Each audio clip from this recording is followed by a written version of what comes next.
நண்பர்களுக்கும் சங்கத்தை என்னுடைய சொல்ல கேட்டு நான் சொன்ன உடனே எல்லாரும் அன்போடு பாசத்தோடு உரிமையோடும் நேர்மையோடு வந்து சேர்ந்த அனைத்து உறுப்பினர்களுக்கும் என்னோட சங்க நிர்வாகி என்னோட மனமாக நன்றி தெரிவிச்சுக்கிறேன். அண்ணன் ராஜன் அண்ணன் மட்டும்தான் நான் சொன்ன கூப்பிட சொல்லி நம்ம சரண்கிட்ட, அதுக்கப்புறம் கூப்பிட்டு சொல்ல சொன்னேன். அப்புறம் மதுநந்தி அம்மா அப்படி கூப்பிட்டு சொன்னாப்புல. ஏன்னா அந்த சங்கத்தை வந்து நம்ம நேர்மையாகவும் உண்மையாகவும் கொண்டு போன ஒரே காரணத்தாக எதை சொன்னாலும் நேர்மையாக பேசி நெத்தேடி அடிக்கிற ஒரு ஆள் யாருன்னா அண்ணன் ராஜன் தான். சினிமாவை இண்டஸ்ட்ரியிலேயே தெரியும். அவருடைய யூடியூப்பை பார்த்தா எவனா இருந்தாலும் கவலை இல்லைங்கிற மாதிரி பேச முடியாது. அதனால தான் அந்த ஒரு ஆள் கேட்ட அவள் ரெண்டு சங்கம் வேறு யாராலும் இல்லைப்பா ராஜன் ஒரு ஆள் போதும் கூடு சேஷம் நம்ம சங்கத்துக்கு உறுப்பினர் அதிகமாக இவங்க பேர் டிவிகே மேகனா பல பேரா அவங்கள வர சொல்லுங்க. அப்புறம் உங்களை இன்ட்ரெஸ்ட் பண்ணுறேன் ஜென்னிஸு. அப்புறம் நம்ம அட்வொகேட்டு ஐயா லஞ்ச ஒழிப்பு பாபு சார் ஜோதிமணி ஐயா எல்லாம் வர சொல்லியிருந்தேன். எல்லாரும் வந்து இவங்களாம் வந்து உண்மையாக பேசுகிறாங்க. மேடர்கள் அத்தனை பேருமே உண்மையாக பேசுகிறாங்க, பொய் பேசக்கூடிய ஆளுங்க இல்லைங்கிறதுனால வேணாம் இவங்க போதும் அப்படின்ட்டேன். இந்த சங்கத்தோட நோக்கமே என்னன்னா எல்லாத்தையும் பார்த்துட்டீங்க. நீ எல்லாரும் ஜெயிக்கணும். இன்ன உண்மையாக இருக்கணும். ஃபஸ்ட்டு இது உண்மையாக இருக்கணும், அதுக்கப்புறம் நேர்மையாக இருக்கணும், அதுக்கப்புறம் எங்கள் பேர் கஷ்டப்பட்டு மேலே வரணும். கஷ்டப்படாமல் ஒருத்தருமே வர முடியாது. நான் ஒவ்வொரு வீட்லையும் சொல்லுவேன். அதை தான் இப்பயும் சொல்கிறேன். நீங்கள் ஜெயிச்சிங்கன்னா தான் எங்கள் சங்கம் வளரும். எம்ஆர்ஆர் மாரி தான். நீங்கள் தான் முதலாளி, நாங்கள் தொழிலாளி. எங்கள் சங்கம் ஆரம்பித்தாலும் நீங்கள் வந்தால் தான் எங்கள் சங்கம் வளரும். நீங்கள் இல்லைன்னா எங்கள் சங்கம் இல்லை. இதை ரொம்ப பேர் சங்கத்தை வச்சு ஏமாத்திட்டு இருக்கான். நான் ஏமாற்ற முடியாதுங்கிறத ஓப்பனாக சொல்கிறேன். ஒரு சங்கம்னா ஒரு சப்போர்ட் பண்ணணும். அந்த சங்கத்துக்கு வரக்கூடியவங்க நல்ல படம் எடுக்கணும், நல்ல டேரக்டர் எடுக்கணும், நல்ல ஒரு கேமராமேன் தேர்ந்தணும். பாதி பேர் பணமே இல்லாமல் படம் சொல்லி சென்னையிலே சுற்றிட்டு இருக்கான். இதெல்லாம் வரக்கூடாது அப்படின்னு சொல்லி தான் ஒரு சங்கத்தை நான் உருவாக்கி இன்னைக்கு உங்களெல்லாம் இந்த சங்கம் மீட்டிங் போகிறதுக்கு காரணமே நீங்களாம் ஜெயிக்கணுங்கிறது தான். இது எனக்காக உங்களுக்கு அவார்டு கொடுக்குறேன், அது கொடுக்குறேன், இது கொடுக்குறேன், அந்த டீ கார்டு கொடுக்குறேன், பச்சி கொடுக்குறேன், வடை கொடுக்குறேன், சோறு போடுறேன், பிரியாணி போடலாம் கிடையாது. நீங்கள் கஷ்டப்படணும், ஜெயிக்கணும். இதுதான் என்னோட லட்சியம். நான் ஓப்பனாக சொல்ல ஒரே ஒரு கதை சொல்லிட்டேன். ஏன்னா நிறைய பேசணும். இன்னைக்கு மே 4ஆம் தேதி அரசியலுடைய மாற்றமே மாறப்போகுது. தமிழ்நாட்டில் எப்படின்னு சொல்ல முடியல. எவனை கேட்டாலும் உனக்கு தான் போட்டேன், எனக்கு தான் போட்டேன், வடிவேலுமே சொல்லிட்டு இருக்காங்க. யார் எல்லாருக்கும் எவனை கேட்டாலும் கேட்டா சூரியன் போடுங்கிறான், வந்து விசில் போடலாம், வந்து ரெட்டை போட. எவனை கேட்டாலும் பொய்யா சொல்றான். தமிழ்நாட்டில் 234 தொழில் பணம் பூந்து விளையாடி இருக்கு. ஒருத்த முடியலன்னு சொல்ல முடியாது. கேட்டா நான் கொடுக்கலங்கிறேன். இல்லை 24 தொகுதி எம்எல்ஏவும் பணம் கொடுத்துருக்கான். இது யாராலையும் மாற்ற சத்தியம். எவ்வளவு பெரிய ஆளாலும் சரி எல்லா கட்சியும் சுயேட்சை வரைக்கும் பணம் கொடுத்து நீங்க மே 4ஆம் தேதி எவன் தோக்குறேன்னு சொன்னால இது பெரிய ஒரு புரட்சியாக தான் இருக்கு. இல்லை யாரும் சொல்ல முடியல, போய் சொல்றாங்க. என்கிட்டே வந்து எல்லாம் போய் சொல்றாங்க. நானே 40 வருஷமா இருக்கிறேன். ஒரே கட்சியில் 40 வருஷமா வந்து என்னையே குழப்பிட்டு போயிட்டாங்க.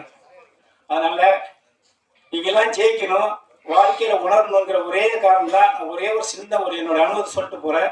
ஏன்னா நல்லா நம்ம பேச முடியாது. ஏன்னா பேசினா அரசியல் பேசணும், அரசியல் பேசக்கூடாது. இது ஏன்னா நம்ம வளர்க்கணும். நாளைக்கு நம்ம சங்கமே இப்பயே அதை சொல்லுறது முக்கியமானது. இந்த 5 ஆண்டு காலம் வர புதுசா ஆட்சி அமைக்க நம்மளுடைய கோரிக்கைகளை ஏற்கவில்லை என்றால் அடுத்த 5 ஆண்டு காலம் இருக்கிற அத்தனை பேரை வச்சு இதே சங்கமாக ஒரு கட்சியாக உருவாக்குவோம். இந்த கட்சியாக உருவாக்கி இருக்கிற அத்தனை பேருமே தமிழ்நாடு அத்தனை மாவட்டத்தை நிர்வாகி உருவாக்கி உங்கள் குடும்பத்தையே நாங்கள் அரசியல் கட்சியை உருவாக்கிறோம். உங்கள் ஒரு ஓட்டோட எந்த ஒரு கட்சியாக போவோம் அதை நம்ம உருவாக்குறோம். முதல் கோரிக்கை. இன்னொன்று, நீங்க வளரக்கூடியது ஒரே ஒரு வார்த்தை சொல்லிட்டு போறேன். 1993 இது சொல்லணும்னு சொல்லியிருந்தேன். நடிகர் கரண், உங்களுக்கு எல்லாம் நடிகர் கரண் தெரியும் நினைக்கிறோம். நடிகர் கரண்ங்கிறவர் அவர் டைரக்டர் பிடிச்சிருக்காரு. 93 சன் டிவி அப்போதான் ஓப்பன் ஆனிச்சு. அந்த சன் டிவி ஓப்பன் ஆகிறப்ப நான் வந்து ராஜீவன் சார்ட்ட வேலை செஞ்சுட்டு இருக்கும்போது நானும் வடிவேலு, நம்பிராஜன், சுப்புராஜெல்லாம் இருப்போம். அப்போ எல்லாரும் நைட்டில் போயிடாங்க. நானும் வடிவேலு நம்ம 3 பேர் தங்கியிருப்போம். அப்போ வந்து அந்த சன் டிவி ஆரம்பிக்கும் பேட்டி எடுப்பாங்க. சன் டிவியில் எல்லாரையும் வந்து ஒவ்வொரு ஆர்டிஸ்டாக பேட்டி எடுப்பாங்க. அப்போ அரண்மனையில படம் வந்து நல்ல ஹிட் ஆயிடுச்சு. ராசாயன் மாநில படம் வந்து ஓடி இதாகிடுச்சு. அப்போ கேஸ் ரவிக்குமார் வந்து காசு சொல்ல வர்றாரு. இந்த நாட்டாம் படத்துக்கு வந்து விஜயகுமார் கேட்டதுக்கு காசு சொல்ல வர்றாரு. அதுக்கப்புறம் பாக்யராஜ் வர்றாரு, பாண்டியராஜன் வந்தார், அப்புறம் பி வாசு சார் வந்தார். எல்லாம் வந்தாங்க. இல்லை காசுனா இடம் இல்லை. அப்போ அந்த கரண்ங்கிறவர் கூட வர்றாரு. வந்து நான் ராஜன் சார் வந்து பேட்டி எடுக்கணும் அப்படிங்கிறாரு. நான் போய் உள்ளே போய் சொல்லுவேன். எப்போ அப்போ போய் யார் இருந்தாலும் சொல்லி என்னோட வேலையை அதான். எனக்கு இங்கே போய் சொல்லிட்டு இந்த ஜாக்கிர போடுறேன் ரொம்ப நேரம் சொன்னேன். 4 வருஷம் சொல்லு அப்புறம் மறுபடியும் வருவாப்புல, நாளைக்கு வர சொன்னார். ஒரு 2 நாள் பார்த்தேன். நானே சொன்னேன், இல்லை அவர் பார்க்க விரும்பல பிள்ளைக்கு, நீங்கள் வர வேண்டாம், நீங்கள் வேறு ஏதாவது பாருங்கன்னா. அப்போ அவங்களோட லேடி ஒருத்தர் வந்து நாங்கள் சாவுத்தின்னு ஒருத்தர் அவங்க கூட சாப்பிட்றோம். அப்படியே இருந்துட்டு போயிட்டு இன்னைக்கு அவர் எப்படி இருக்காரு, எதுக்கு சொல்ல வரணும், இதெல்லாம் சும்மா பேர் காசுன்னு கேட்காருங்க. அதுக்காக சொல்ல நான் வந்து சொல்லி கடைசி வரைக்கும் பார்க்க முடியாம இனிமேல் அவர் நீங்கள் பார்க்க வேண்டாம், நீங்கள் வேற பாருன்னு சொல்லி அமைச்ச சன் டிவியில் 93 அதில் 93. அதுக்கப்புறம் நீங்கள் ஒரு கரண் வந்து ஒரு ஹீரோவாகி டைரக்டர் ஆகி புடிச்சாகி நிற்கிறாருன்னா இதுதான் தன்னம்பிக்கை உழைப்பு. இதுவே தான் நீங்கள் வந்து சொல்ல வரீங்க. ஒரு கதை எது சொன்னா, நீங்கள் ஒவ்வொன்றும் நினைச்சீங்கன்னா நீங்கள் ஜெயிக்கலாம். நீங்க நல்ல படம் எடுக்கணுமா, கண்டிப்பா நீங்க நல்ல படம் எடுக்கலாம். நீங்க நல்ல டைரக்டர் ஆகணுமா, நீங்க நல்ல டைரக்டர் ஆகலாம். நீங்க நல்ல ஒரு கேமராமேன் ஆகணுமா, நல்ல ஒரு ஃபைட்டர் ஆகணுமா, எல்லாமே வரலாம். உங்களோட எண்ணத்தை தெளிவுபடுத்துங்க. நல்லா சாதாரண ஒண்ணுமே சாதாரண விவசாயம் தான். என்னோட கண்ணனுக்கு தெரியும், அப்படியே கண்ணு நல்லா எந்த ஊர்ல நல்லா கொத்தனார் வேலை, சித்தாள் வேலை, வய வேலை, எல்லா வேலையும் போயிட்டு வந்து நீங்க ஒரு ஸ்டேஜில் இருந்து உங்களோட பேசுறேன். என்னோட உழைச்சிருக்கேன், நான் கஷ்டப்பட்டிருக்கேன். வேலையா இருக்கீங்க எவனுக்குமே இன்னைக்கு 24 செகண்ட் நம்ம நினைச்சு நடத்துறமே முடியுமா? நீங்க எல்லாத்தையும் ஒரு அழைப்பு சொன்னீங்க. நல்ல படம் எடுங்க, நான் பாத்துக்கிறேன். எந்த பிரச்சனை நீங்க தைரியமா செய்ய நான் பாத்துக்கிறேன். எனக்கு ஒரு போன் மட்டும் போடுங்க. எவனாவது பிரச்சனை பண்ணா ஃபர்ஸ்ட் போலீஸ் போன் பண்ணு, 2வது எனக்கு போன் பண்ணு, 3வது நிமிஷம் நான் வந்து நிற்பேன். நீங்க நல்ல படத்தை எடுங்க, நல்ல செயல்படுங்க. உங்களோட எண்ணத்தை மாத்தாதீங்க, யாரையும் இன்னும் ஏமாத்தாதீங்க. நிறைய பேர் ஒவ்வொரு சங்கத்திலும் ஏமாத்துவாங்க. அது ஏன் சங்கம் பண்ணல, எல்லா சங்கத்திலும் தமிழ்நாட்டில் இருக்கு எத்தனை சங்கம் இருக்கோ அந்த சங்கத்தில் அமைப்பு வச்சுட்டு பாதி பேர் போய் சொல்லி ஏமாத்துறான். அப்படிலாம் ஏமாத்திரம் வளர மாட்டான். ஆனால் நம்ம வளரணும்.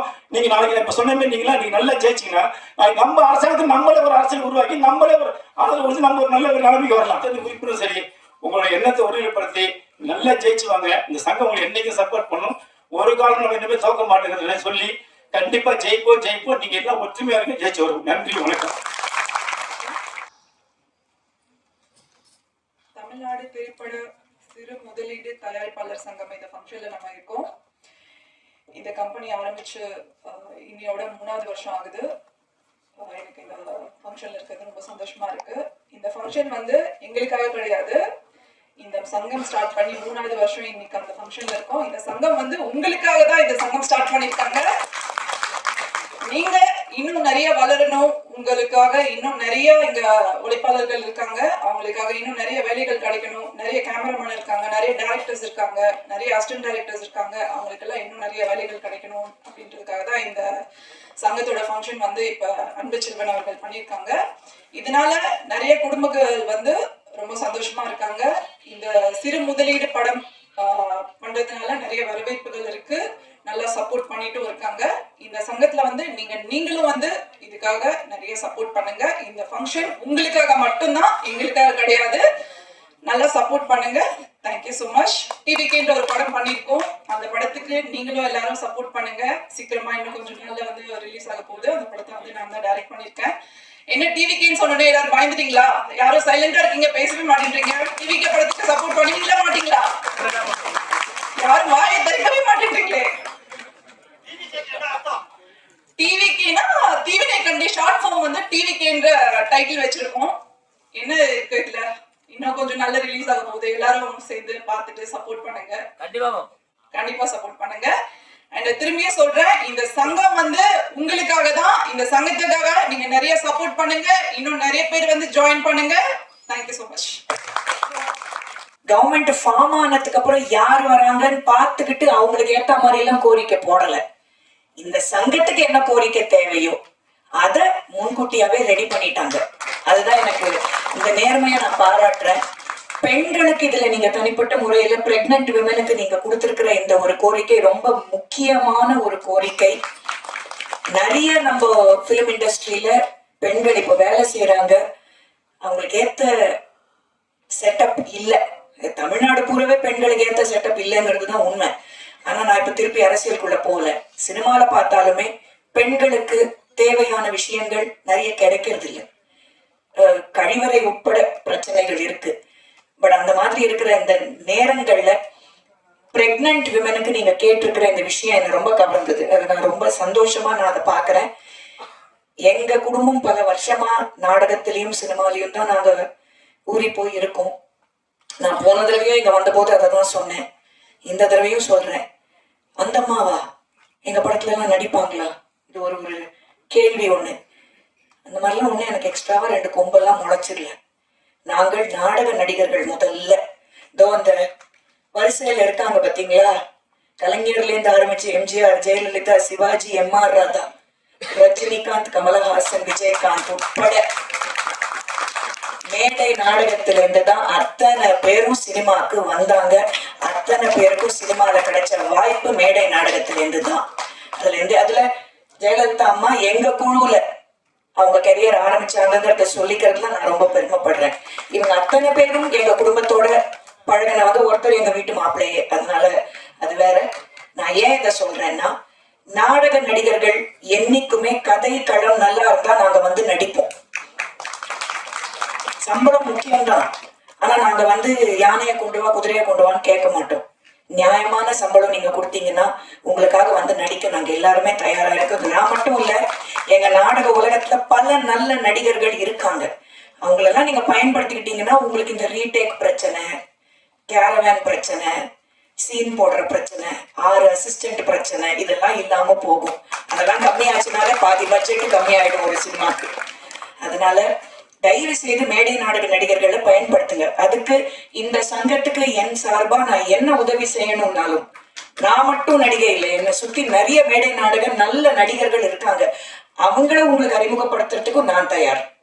நீங்க யூஸ் பண்ணிக்க தயாரா இருந்தா நடிகர்களை கொடுக்க நாங்க தயார், நடிக்கவும் நாங்கள் தயார். நான் தான் அன்பு செல்வன் ஐயாட்ட சொல்லிட்டு இருக்கேன், போதும் ஆச்சு 4ஆம் தேதி 12 மணிக்கு ரிசல்ட் வந்துருச்சுன்னா யார் அரசாங்கத்தை அமைக்கிறாங்களோ நம்ம பொழப்ப பார்த்துக்கிட்டா தான் நம்மளால பிழைக்க முடியும். அவங்க வந்தா என்ன, வரலன்னா நமக்கு என்ன. நம்ம வேலையை பார்க்கணும், வேலைகளை செய்வோம், நல்ல படங்களை தயாரிப்போம், நேர்மையாக இருப்போம், நாணயமாக செயல்படுவோம். கண்டிப்பா வெற்றி நிச்சயம், கண்டிப்பா நடக்கும், நல்லதே நடக்கும். அது தமிழ் சிறுபட தயாரிப்பாளர்கள் சங்கத்துக்கு மட்டும் இல்ல, என்னை பொறுத்த வரைக்கும் தமிழ்நாட்டுக்கே நிறைய நல்லது நடக்க போகுது. கண்ணதாசன் உயர்நீதிமன்றத்தில் வழக்கறிஞர் இருக்கேன். இங்க சங்கத்துல என்ன செய்யணும், சங்கம் என்ன செய்யுதுன்னா அவங்க பேசினாங்க. சங்கத்துக்காகவும் சங்க உறுப்பினர்களுக்காகவும் கோர்ட்ல பேசுறதுக்கு நான் இருக்கேன். இங்க சங்கத்தை பத்தி பேசுறதுக்கு எனக்கு ஒண்ணுமே இல்லை. சங்க உறுப்பினர்களுக்கு ஒரு பிரச்சனைனா அண்ணனுக்கு தெரியும். ஒரு நாள் ஒரு பிரச்சனை சொன்னாங்க, அன்னைக்கே அது இரவோட இரவா இருந்து நின்று பிரச்சனையை சரி பண்ணிட்டு போனோம். அதுபடி நிறைய விஷயங்கள் அண்ணன்ட்ட நாங்க வந்து கலந்துட்டு இருப்போம். சங்கத்துல ஏதாவது ஒரு பிரச்சனை, இல்லை பண பிரச்சனை, சட்ட ரீதியான பிரச்சனை, இல்லை காவல்துறையால பிரச்சனை எதுனாலும் நீங்க கூப்பிட்டா அங்க வழக்கறிஞர்கள் வருவாங்க. அதுக்கு நாங்க முழு சப்போர்ட்டா இருப்போம்னு சொல்லிட்டு இந்த வாய்ப்பு கொடுத்த அண்ணனுக்கு ரொம்ப நன்றி சொல்லிக்கிறேன். கூட்டத்திற்கு தலைமை தாங்கி கொண்டிருக்கின்ற அன்பு சகோதரர் அன்பு செல்வன் அவர்களே, இவ்வளவு நேரமும் நம்மோடு உரையாற்றி கலந்து சென்றிருக்கின்ற ஐயா ராஜன் அவர்களே, சகோதரி அவர்களே, மற்றும் இங்கு குழுமி இருக்கின்ற திரைப்படத்தினுடைய அனைத்து கதாநாயகர்கள் எல்லாருமே தொழிலாளர்கள், எல்லாரும் கதாநாயகர்கள் தான். அப்படிங்கிறதுல உங்கள் அனைவரையும் எனது மனப்பூர்வமான மாலை வணக்கத்தை உரித்தாக்கிக் கொண்டு, என்ன வளமில்லை இந்த திருநாட்டில், ஏன் கையை ஏந்த வேண்டும் வெளிநாட்டில், ஒழுங்காய் பாடுபடு வயக்காட்டில் என்ற உங்களுடைய சீரிய முயற்சியோடு சிந்தனையோடு இந்த தொழிலுக்கான மிக உயர்ந்த ஒரு உத்தேகமான ஒரு திட்டத்தை அரசுக்கு எடுத்து வைத்திருக்கின்றார்கள். வழக்கறிஞர் சொன்னார், நான் நீதிமன்றத்தில் பார்த்துக்கொள்வேன், காவல் நிலையத்தில் பார்த்துக்கொள்வேன் என்று. மற்றும் சங்கத்தின் சார்பாக சங்கத்தினுடைய அனைத்து செயல்பாடுகளையும் பார்த்துக் கொள்கிறேன் என்று சொன்னார்கள். இருப்பினும் இந்த இடத்தில் பேசுவதற்காக நான் வரவில்லை.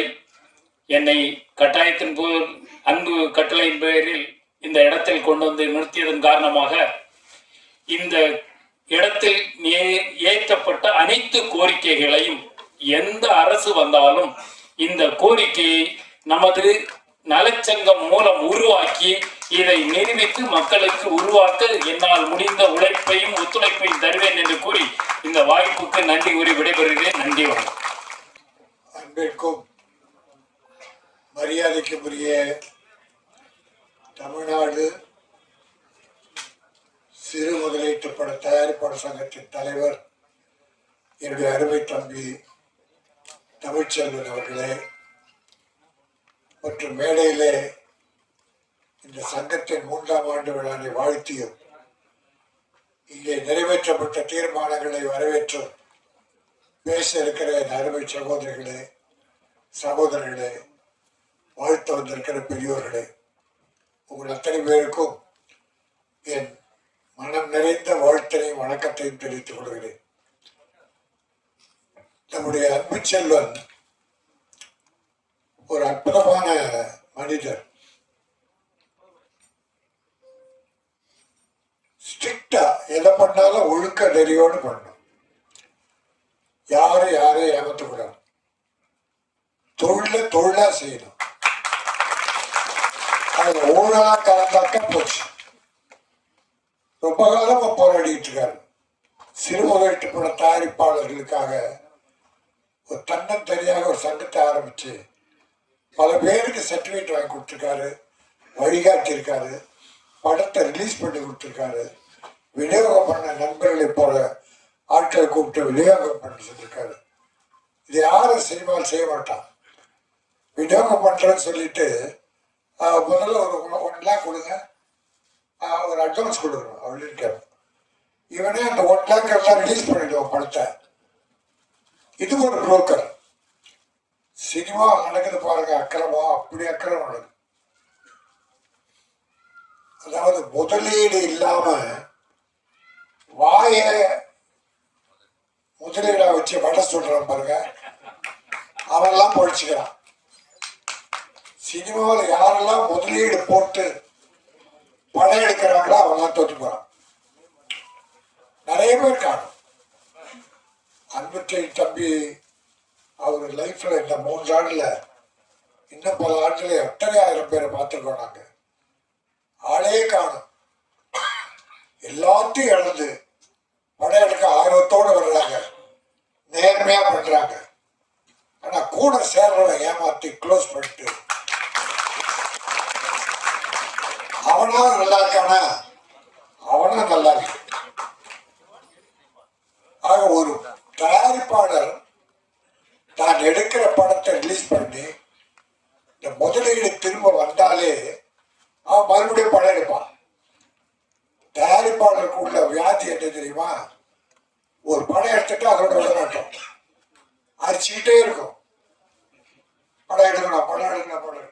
அதுக்கு போட்ட முதலீடு வந்தாலே போதும், லாபம் வரணும்னு இல்லை, அடுத்த படம் தான் எடுப்போம். உங்களோட பேச அழைக்கிறேன். Madhuvathi ma'am, please come on to the stage. Ma'am, உங்களை பத்தி பேசும்போது எனக்கே ஒரு நிமிஷம் ஸ்ட்ரக் ஆகுது, அந்த அளவுக்கு. எல்லோருக்கும் வணக்கம். இந்த மேடையில வீற்றிருக்கும் மிகப்பெரிய சினிமா உலகத்தின் ஒரு ஜாம்பவான் ராஜனையா அவர்களுக்கும், இந்த விழாவின் நாயகன் திரு அன்புச்செல்வன் ஐயா அவர்களுக்கும், மற்றும் என் நண்பர் கூல் சுரேஷ் அவர்களுக்கும், இங்கே இருக்கும் அனைத்து பெரியவங்களுக்கும், எனக்கு எல்லாருடைய பேரையும் இப்பதான் அறிமுகமாச்சு, அதனால நான் சொல்லலைன்னு தப்பா நினைச்சுக்காதீங்க. ரொம்ப அண்ட் இங்க காம்பேர் பண்ற இவங்களுக்கு சொல்லணும், நல்ல தமிழ் பேசுறாங்க. அதனால உங்களுக்கு பெரிய எதிர்காலம் இருக்கான்னு எனக்கு தெரியல. ஏன்னா ரொம்ப நல்லா தமிழ் பேசுறீங்க, அதை ஒத்துக்க மாட்டாங்க. ஆனா அதே தமிழ் பேசிக்கிட்டு இருங்க. என்னைக்காவது ஒரு நாள் கண்டிப்பா உங்களுக்கு ஒரு நல்ல எதிர்காலம் பேச்சுல இருக்கு. ரொம்ப நல்லா பேசுறீங்க. அண்ட் நான் இந்த சங்கத்தோட எனக்கு கொஞ்ச நாளா தான் தொடர்பு. திரு சரண் அவர்கள் மூலியமா தான், சரண் எனக்கு பிஆர் ஒர்க் பாத்துக்கிறாரு. ஸோ அவர் மூலியமா தான் எனக்கு இந்த சங்கத்தோடைய ஒரு அறிமுகம், ஒரு தொடர்பு கிடைச்சது. அது கிடைச்சது நான் ரொம்ப பெரிய பாக்கியமா நான் நினைக்கிறேன். ஏன்னா இங்க நான் பாக்குறது உண்மையான உழைப்பாளிகளை இங்க நான் பாக்குறேன் இந்த சங்கத்துல. இது இந்த சின்ன படம் பெரிய படம் கான்செப்டே எனக்கு பிடிக்கிறது இல்லை. ஏன்னா எங்க அப்பா எல்லாம் நடிச்சிட்டு இருந்த காலத்துல 3 ஷிஃப்ட் நடிப்பாங்க. சிவாஜி கூட நடிப்பாங்க, ரஜினி கூட நடிப்பாங்க, கமல் கூட நடிப்பாங்க, புதுசா வந்த ஹீரோ கூட போய் நடிப்பாங்க. அந்த காலகட்டங்கள்ல எல்லாம் படம், நல்ல கதை, நல்ல யூனிட், நல்ல தயாரிப்பாளர், நல்ல டெக்னீஷியன்ஸ், நல்ல டைரக்டர்ஸ், நல்ல ஆர்டிஸ்ட், இதுதான் இருந்துச்சு. இப்போதான் இந்த கான்செப்ட் சின்ன படம் பெரிய படம் ஏன் இது வந்துச்சு, இந்த இண்டஸ்ட்ரிய கெடுக்கிற அளவுக்கு இந்த பாகுபாடு வந்திருக்கு. அது எனக்கு கொஞ்சம் கூட அதுல எனக்கு ஈடுபாடே இல்லை, எனக்கு அது பிடிக்கல. பட் என்ன பண்றது, ஒரு படம் 300 கோடி கிட்ட செலவு பண்றாங்கன்னா அது பெரிய படம் ஆயிடுது. அந்த படத்தை தப்பா லீக் வேற பண்ணிடுறாங்க. அதுக்கப்புறம் இந்த ப்ரொடியூசர் வந்து சின்ன படம் கூட எடுக்க முடியாத அளவுக்கு திவாலாகி வீட்டில் உட்கார்ற நிலைமை வருது. இப்போ சமீபத்தில் நடந்தது அதுதான். நான் எந்த படம்னு சொல்ல விரும்பலை, ஏன்னா ஆச்சு இன்னும் 5 நாள் நான் ஒரு விரதம் எடுத்து வச்சுக்கிட்டு இருக்கேன், அரசியல் பேசக்கூடாதுன்ட்டு. நாளைக்கு எக்ஸிட் போல் வேற. அதனால யார் என்ன பேசினாலும் பதில் கொடுக்க கூடாதுங்கிற ஒரு வைராகியத்தில் நான் உட்காந்துக்கிட்டு இருக்கேன். பட் இங்க பார்த்தா நல்ல கதைகள், நல்ல கரு, நல்ல களம் இந்த மாதிரி இடங்கள்ல தான் கிடைக்குது. ராஜனையா சொன்ன மாதிரி இந்த யூத்துங்கிற படத்துக்கு இவ்வளவு ஒரு பெரிய வரவேற்பு. அந்த மாதிரி எவ்வளவு படங்கள் நம்ம பார்த்தா பெரிய ஹீரோஸோடைய படம் கூட டோட்டல் ஃபிளாப் ஆகி எங்கேருந்தோ வந்து ஒரு படம் வந்து எக்ஸ்ட்ரா தியேட்டர்ஸ்ல எக்ஸ்ட்ரா ஷோஸ் போட்டு பெரிய ஹிட் ஆகி அந்த தயாரிப்பாளருக்கு ஒரு நல்ல ஒரு ப்ராஃபிட்டை கொடுக்கக்கூடிய அளவுக்கு படங்கள் வந்துகிட்டு தான் இருக்கு. ஆனா கண்டிப்பா இந்த சங்கத்துக்கு வேணுங்கிற நலத்திட்டங்களை எந்த அரசாங்கம் தெரிஞ்சிடும். 4ஆம் தேதி மத்தியானம் 12 மணிக்குள்ள நம்மளுக்கு தெரிஞ்சிடும் தமிழ்நாட்டோட தலையெழுத்து என்னன்னு தெரிஞ்சிடும். அது யாரு வராங்களோ, ஏன்னா இவங்க கேட்டிருக்கிற எல்லா கோரிக்கைகளும் ரொம்ப நியாயமான கோரிக்கைகள். நார்மலான ஒரு மாலை, சங்கத்து உறுப்பினர்களுக்கு இது ஒரு ஸ்பெஷலான ஒரு மாலை. ஏன்னா கடந்த 2 மாதங்கள் எனக்கு தெரிஞ்சு இது ஒரு குடும்பத்தில் ஒரு மேரேஜ் ஃபங்க்ஷன் மாதிரியே ஒரு ப்ரிப்பரேஷனோட தலைவர் இது விஷயமா பேசியிருந்தார். ஒரு ஊர்ல இருந்து மக்கள் கிளம்பி வர அளவுக்கு ஒரு எஃபர்ட் எடுத்து வர அளவுக்கு இருக்குன்னா அவர் மேல உள்ள அன்பு, அது மட்டும் இல்லாமல் சங்கத்து மேல உள்ள ஈடுபாடு, தங்களோட ரெப்ரசன்டேஷனை காட்டுறதுக்காக நிறைய பேர் வந்திருக்கீங்க. ரொம்ப மகிழ்ச்சியா இருக்கு. அதனால தான் தலைவர் வந்து எல்லாருக்கும் ஒரு சிறிய விருந்து உபசரிப்போட பண்ணணும் அப்படின்ற ஒரு முயற்சியும் அவர் எடுத்திருக்காரு. ஸோ இதெல்லாம் சின்ன சின்ன விஷயங்கள், சிறு முதலீட்டு படங்களுக்கு அந்த பட்ஜெட்டுக்கு என்ன பண்ண முடியுமோ அதை பண்ற மாதிரி இந்த ஈவெண்ட் ஒரு சிறிய ஸ்பேஸ்ல நடந்தா கூட ஒரு கிராண்ட் சக்சஸா இருக்கின்றது. ஒரு 6 மணிக்கு ஒரு ஹவுஸ்ஃபுல் போர்ட் பாக்குற மாதிரி இருந்தது. ஸோ ரொம்ப மகிழ்ச்சி. சிறு முதலீட்டு படங்களுக்குள்ள சேலஞ்சஸ் என்னென்ன அப்படின்றத வந்து மேல இருந்த சீரியஸ் லெஜெண்டரி கெஸ்ட் எல்லாம் சொல்லியிருந்தாங்க. இப்போ என்னன்னா சரியான ஸ்ட்ராட்டஜி தான். இப்போ யூத் படத்தோட ஹிட் நம்ம எல்லாரும் பேசுறோம்னா அந்த படம் இன்னைக்கு ட்ரெண்ட்ல இருந்துச்சு. ஸ்ட்ராட்டஜி ரிலீஸ்க்கு என்ன மார்க்கெட்டிங் பண்ணாங்க, அது எப்படி ரீச் ஆச்சுன்றதை நம்ம அனலைஸ் பண்ணோம்னா அது நமக்கு தெரியும். நாமளும் அதை பண்ணணும். அது பண்ணும்போது கண்டிப்பா அந்த சங்கத்துல இருந்து நிறைய ஹிட்டுகள் உருவாகும், மிக விரைவில் உருவாகும். அந்த நம்பிக்கை எங்களுக்கு இருக்கு. அதுக்கு எங்க தரப்புல இருந்து ஆக்ஷன் ரியாக்ஷன் மூலமா விநியோகத்துக்கு படத்தை வெளியிடுறதுக்கு எங்களால் முடிஞ்ச சப்போர்ட் நாங்கள் பண்ணிட்டு இருக்கோம். எங்களை ஒரு அங்கீகரிக்கப்பட்ட நிறுவனமா இந்த சங்கம் அறிவித்திருக்கிறதுல நம்ம மகிழ்ச்சி. தலைவருக்கு நன்றிகள். தென் இது சிறு முதலீட்டு படம், ரொம்ப சின்ன குரூப், சின்ன பட்ஜெட், சங்கத்தில் செய்யறதுக்கு சின்ன ஃபீஸ் அப்படின்றதெல்லாம் தாண்டி இது இப்போ அடுத்த லெவல் எவாலுவேட் ஆயிருக்குன்றதை நம்ம பார்க்க முடியும். ஏன்னா அதில் லீகல் சப்போர்ட் இருக்கணும். நண்பர் கண்ணதாசன் அவர்கள் இதில் சொல்லியிருந்தாரு. லீகல் சப்போர்ட்டும் சரி, எங்கேயுமே பயப்பட வேண்டியதில்லை. ஏன்னா தலைவரே எப்பவுமே பெரிய ஸ்ட்ராங், எந்த ஒரு இஷ்யூன்னு அவரே முடிச்சிடுவார். லீகல் ஒரு கோர்ட்டுக்கு போகணும் அந்த மாதிரி விஷயம், அதுக்கும் ரொம்ப ஸ்ட்ராங்கான ஒரு பேக்கப் இருக்குன்றதை நம்ம பெருமையாக சொல்லிக்கலாம். இதே மாதிரி இந்த சங்கத்தில் இருக்கிறவங்க எல்லாருக்குமே அடுத்தடுத்த விஷயங்களும் நடக்கணுன்றதுக்காக இந்த 30 விழாவை அழகாக வெளியே காட்டியிருந்தாங்க. எந்த அரசு ஆட்சிக்கு வந்தாலும் இந்த விஷயங்கள் கண்டிப்பாக நிறைவேற்றப்படும். நிறைவேற்றாம அவர் விட மாட்டார். அந்த வைராக்கியம் வீராப்புள்ளவர். ஏன்னா தோல்வியில இருந்து ஆரம்பிச்சவர், சினிமாக்களை வந்து ஏமாந்து ஆரம்பிச்சவர். அதனால யாரும் ஏமாற விடக்கூடாது அப்படின்றது தெளிவாக இருக்கிறார். அதே வகையில் தான் எங்களையும் கூட சேர்த்திருக்காரு. பெருமைப்படுறேன். இந்த வாய்ப்பு